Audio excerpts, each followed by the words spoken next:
ChatGPT broke everyone's brain. And no one is really talking about what happened and why.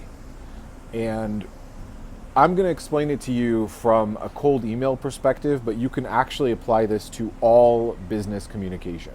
So when ChatGPT came out, most of us that are in the space were not impressed. So we've all used AI generated first lines.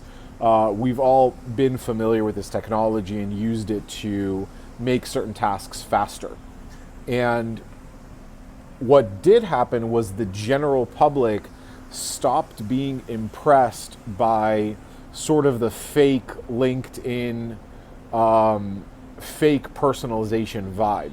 So 6 months ago or a year ago, you could send somebody a cold email saying, "Hey John, I saw we both went to this college, like go Bruins," or whatever the team is. Or you could say, "Oh, I saw you got this recommendation on LinkedIn, great work." And it felt like, even if it was kind of a bland compliment, it felt like at least it was a human being doing it. And sort of the open secret in the cold outreach community or the email marketing community is that AI can do this not only at scale, but relatively easily.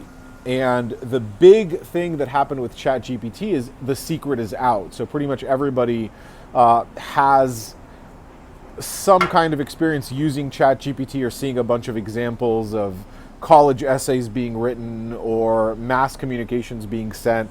And we start to get this sense of really being manipulated and really being lied to. So now if you get sort of a bland compliment or a bland message, it's very, very obvious that it's not a human being anymore, even if it is a human being. So even if you're paying for somebody in the Philippines to send a bunch of personalized first messages, now people sort of assume that it's a computer that's doing it anyway. So it kind of negates the effect.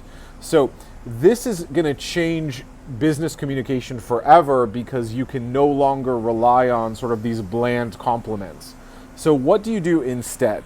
And one of the things that we did in our agency very, very successfully is a combination of authenticity. So we put a lot of content out online.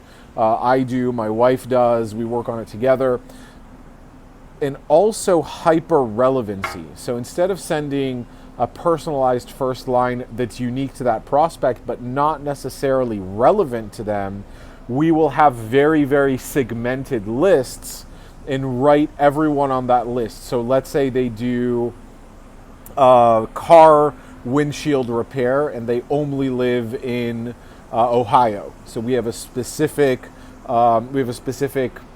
flow for that very, very narrow ICP. So when you sort of show up to the internet and it's a real person, you're a real person they can Google, they can have a parasocial relationship with, and you have a very, very relevant message to them, that will work very, very, very well. So instead of focusing on mass personalization through AI, which has essentially become commoditized, you want to focus on amping up your personality, your authenticity, and your relevancy to the prospect.